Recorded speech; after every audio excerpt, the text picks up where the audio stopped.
So with the new video that just came out from Lazy Peon and the new interview Asmon Gold did on his stream, it seems that the hype for Ashes of Creation is starting to build up. I won't lie, when I first heard about Ashes of Creation about a year or so ago, I was a little skeptical, especially after the release of their Battle Royale version of the game last September called Apocalypse, which didn't get too much of a good reception from the fans and backers that have been waiting for a long time for the game. But recently, the devs have become more and more transparent about the game, and it seems to be finally shaping up. Topped off with the non-NDA alpha that's coming soon, as well as Lazy Peon's newest video and Asmon Gold's interview, and Awkward McCool. WoW did that super well. Rating? Oh yeah. Yeah, their raid systems, or their raid's been pretty good. I like their, It's looking better and better for Ashes of Creation. Of course, us MMO fans have to be cautiously optimistic because we've been hyped so many times before and disappointed even more times, especially with such an ambitious game like Ashes of Creation. But it doesn't hurt to talk about the reasons why and how this game could be my new favorite MMO and yours too. The passion of the devs. This is really important for an MMO because most MMOs are mostly community driven. And from what I've seen as of late, the devs, especially the man behind the game himself, Steven, is at heart a true fan of the MMORPG genre, especially seeing from the Asmon Gold interview. He seems to be very experienced in MMOs, going as far as to play Lineage back in the day, and like us, he knows what we want from an MMORPG and what makes an MMO good, because at heart, he seems to be, well, as Asmon's chat calls it, one of us. Plus, he initially funded the game by himself when the project started, giving his own $30 million to fund the game. And just listening to him talk about MMOs and his own game, you can just see how passionate about it he really is. Check out Asmon's interview if you haven't already. PvP. Now PvP in this game looks like it's going to be, to say the least, epic.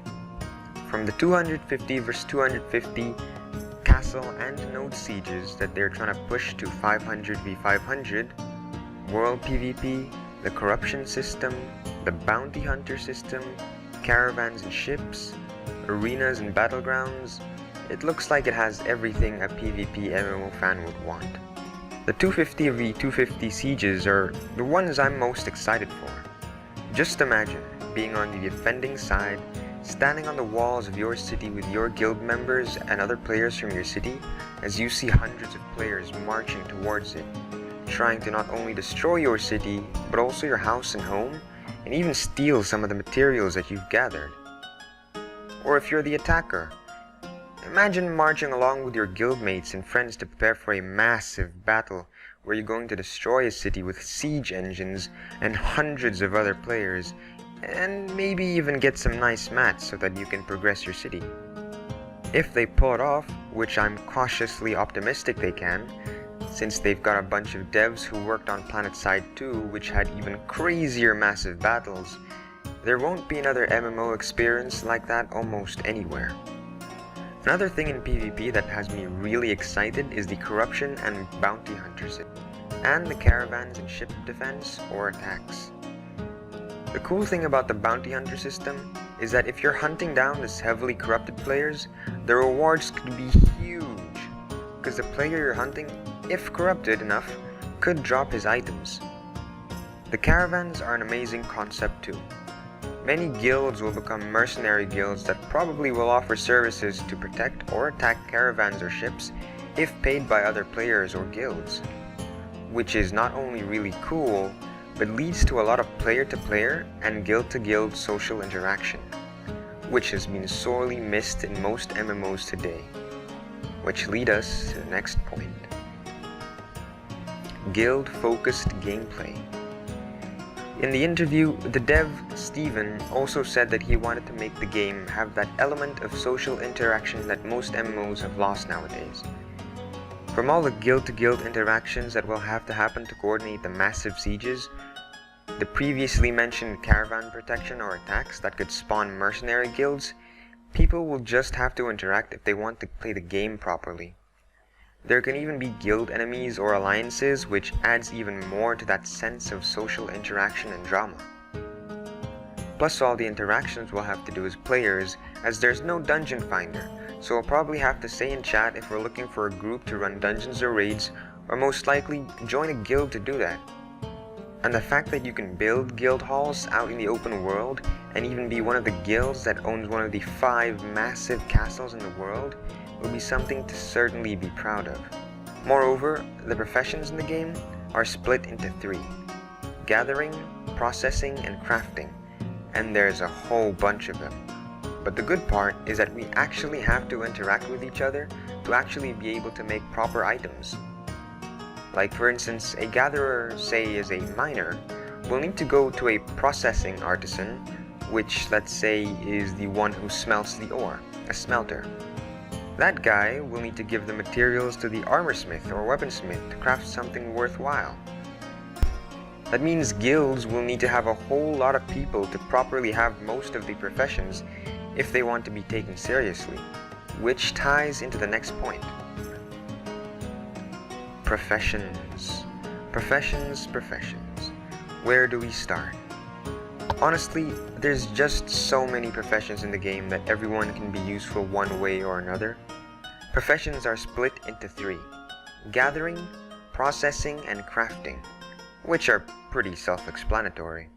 Now of course we've got the standard MMO professions like mining, herbalism, fishing, blacksmithing, and alchemy.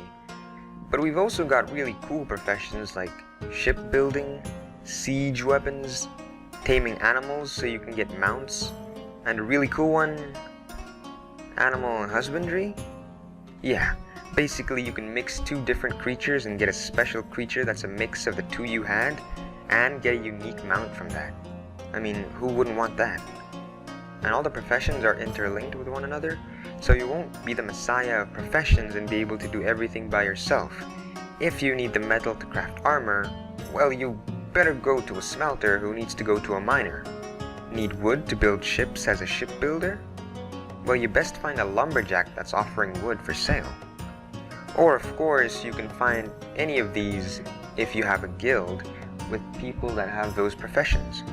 All in all, professions in the game are everything I would have wanted from an MMO and more. Lastly, the PvE content, dungeons, raids, and world bosses. Now what makes this game special is not only how much variety of PvP there is, the guild focus there is, and professions, but also the PvE content. This game looks to have everything. The PvP caters to most PvP MMO fans, while the PvE caters to most PvE MMO fans. I mean, there's dungeons, quests, and all the other open world stuff you expect from MMOs, but there's also raids, massive raids too, from 8 to 16 to 40-man raids. World bosses are also said to be massive, and the dev even said that there was one tree ant-like boss, and players were the size of its toe. He also said something about raid bosses that would take multiple raid groups to kill. Just imagine the sheer epicness of that encounter, gathering enough people from different guilds to organize it and getting together in one of the coastal cities, and sailing out with the allied guilds and your friends as one huge fleet to kill a massive Kraken world boss. That would be epic. Now that's enough hype for one video. Despite all these things and how promising the game looks, we as MMO fans should always stay cautiously optimistic. After all, this is probably the most ambitious MMO project out there. That doesn't mean that they won't deliver, but it's always good to stay wary, especially given the amount of times we've been disappointed before. The good thing is the alpha is coming soon and there won't be an NDA, so in the coming days be sure to be on the lookout because many people and streamers are hopefully going to be playing this game, which means we'll get to see more of it and more content very soon. If you're looking for an MMO to play in the meantime but can't be bothered to pay, check out my video on the best private servers for World of Warcraft. Or check out my video on how to set up playing on private servers for free on my other video. Leave a like and comment what features you'd like to see in Ashes or any concerns you have. Don't Don't forget to subscribe for more MMO, WoW, and D&D videos. Until then, I will see you later.